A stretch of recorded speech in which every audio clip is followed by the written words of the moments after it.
What's up, guys? I'm BTC. Welcome back to the Respawn, where I answer your questions. Today we're talking Doomfist getting the Infinity Gauntlet, Mercy's new Flash ability, and more.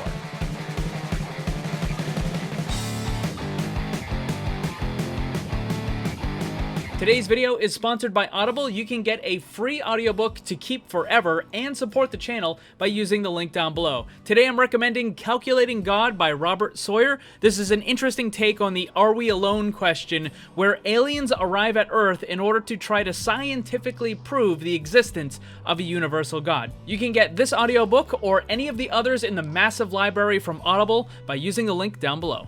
What is Roadhog's current status? Good, bad, or meh? It's mostly bad. Yeah, you can use him in some bunker comps, but for the most part, the character just isn't that good anymore, and he also is just worse than the other heroes in that role.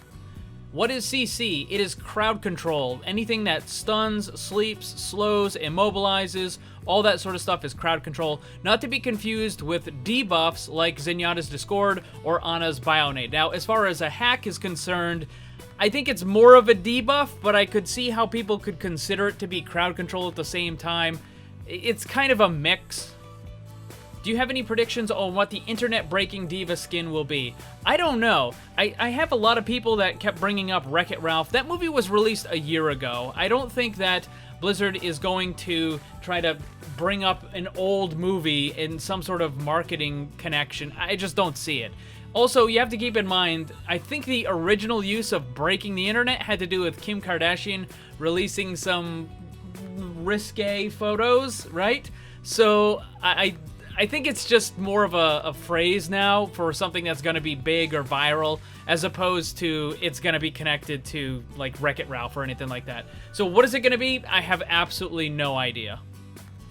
Do you think a projectile heal would work, or would that be too hard to use, overpowered at short range? I mean, Baptiste is a projectile healer. His heal is projectile, so yeah, it would work. I've also used the projectile healing in some of my hero concepts as well. I definitely think it would work. It's just a matter of balancing it. Yeah, sure. When is your next hero concept coming out?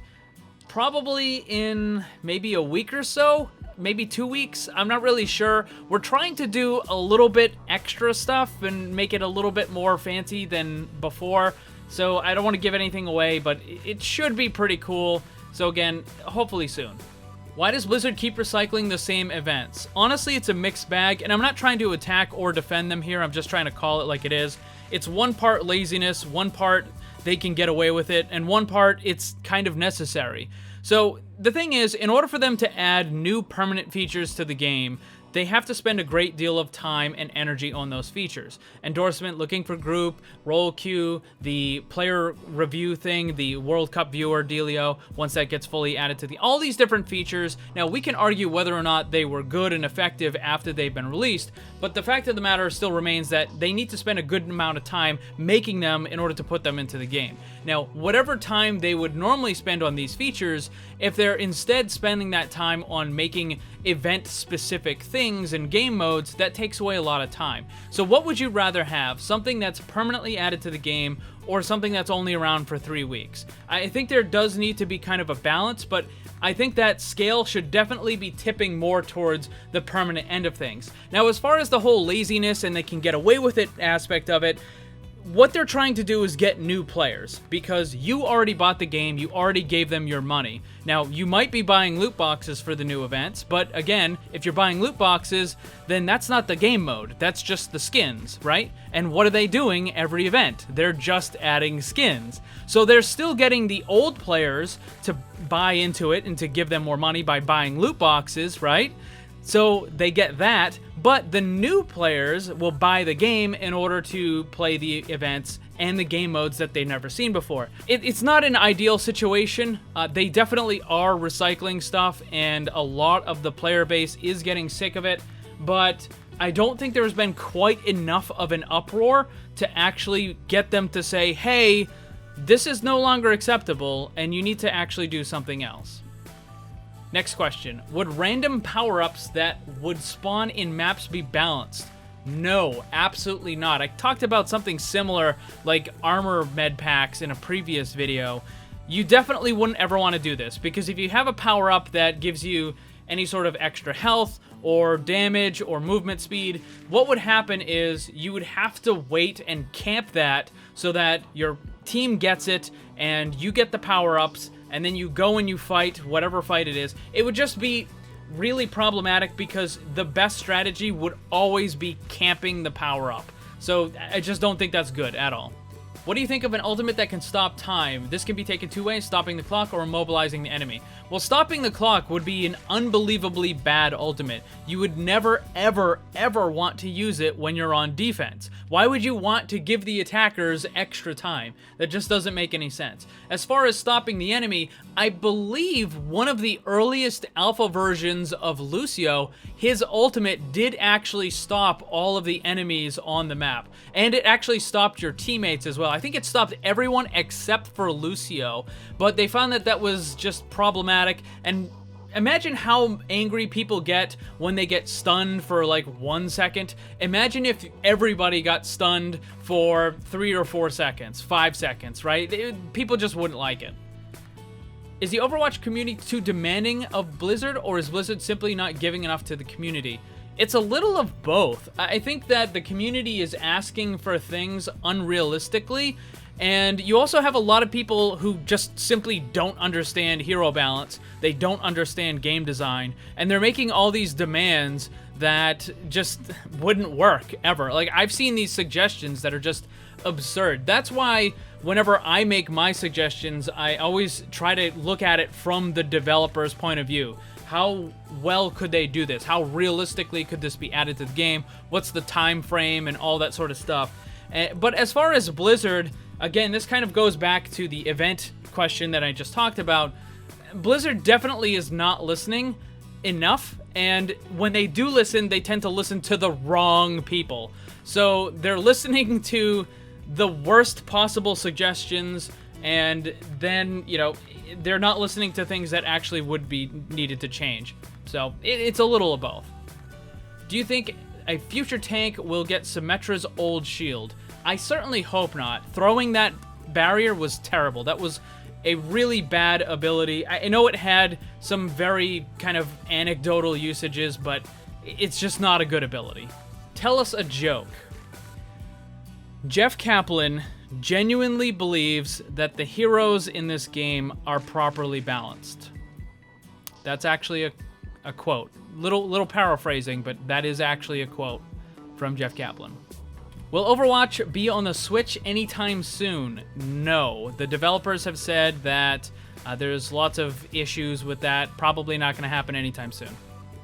When is Winston getting a right-click ability? Probably never. He doesn't really need one. Winston is a very good character, and if they were to give him yet another ability, then that would mean they would have to nerf some other aspect of the character. I just don't think he needs it. What could be this mysterious new feature that nobody has thought of that Jeff talks about? All right, so it's not going to be roll queue. It's not going to be guilds. It's not going to be the World Cup viewer thingy where you can record your own matches. There's a whole bunch of things that it's definitely not going to be. Here's a problem. Like, what could it be that nobody's mentioned, right? It's kind of like imagining a color that doesn't exist, right? So what could it be? Maybe recommendations would be my thought. Like, when you get into a game, you can click on a couple of characters and you can suggest them to your teammates. Like, hey, so-and-so has suggested this character and suggested this character. Maybe it could be that. I don't know. Could Mercy's flash ability in Storm Rising event, specifically the animation, work in Overwatch? Yes, I don't think it would be a good idea to change the screen color, make it all white or all black or anything like that. You don't want to do that. But you could have an AoE incapacitate effect that works similar to Ana's Sleep Dart. So what would happen is, let's say you have a Winston and a Genji that jump towards you and you're in the back, and then you use this ability and both of them get kind of blinded by this, right? They lose control of their character and they just kind of stumble around a little bit. This would give you the opportunity to run away. But the thing is, it's an incapacitate. It's not a stun. So that means any damage they take, they immediately regain control of their character. So it's not like you can use it in order to set up something in order to continue attacking. It's just an, oh no, I need to run away, so let me quickly disorient this guy and then get away kind of deal. So yeah, it could work, certainly. Should Doomfist get a legendary Thanos skin for the Avengers Endgame? I talked about this when the Infinity War movie first started coming out, and I thought it would have been awesome. It would have been a great way for there to be kind of the, you know, the product placement sort of deal, right? The mix and match, because it's a very popular movie. You take the game, you give the character, all that sort of stuff. It would be great. I don't think it's going to happen. Definitely not for Thanos, and definitely not for the Infinity Gauntlet, because Fortnite and Epic already have Thanos, and they did it last time, and according to some leaks, it seems like the Thanos event for Fortnite is coming back. I find it extremely unlikely that Marvel would have a deal with both Fortnite and Overwatch at the same time, because they're competitors. So you really, you know, I don't think Fortnite would agree to that. Epic would agree to that. So it's probably only going to be in Fortnite. Now, for future stuff, could they do other sorts of crossovers? Yeah, I think they absolutely could. I think it would be well received. And, you know, as long as it's done well, I don't think it's going to be a problem. Like, you could have a limited edition legendary skin, you know, kind of like the mini events with the Nano Cola and the Ana thing, right? Like, you have 2 weeks, you win X number of matches, and you get this special skin that's connected to whatever movie that's getting released, or, you know, whatever it is. I think that definitely could work. It just doesn't seem like Blizzard is taking advantage of those sorts of opportunities for whatever reason. But that's going to be all the questions for this week. Thank you to everyone who's submitted one. Once more, the question card is posted every Saturday on my YouTube channel's community tab, so that's where you need to go and post your question. And if you want to catch up on all of the older Respawn videos on my Discord, there's a list of every single question that's ever been asked in any of the Respawn videos, and a lot of you guys keep asking repeat questions, and it's probably in that Discord channel, so go and check both of those out. Thanks for watching, and if you'd like to see more, subscribe and hit that bell so you don't miss anything. Also, come hang out in my Discord server and my Twitch live stream. Special thanks to my Patreon supporters. If you'd like to see what kind of cool VIP rewards you can get, check the links down below. And remember, always blame the controller, because it's never your fault.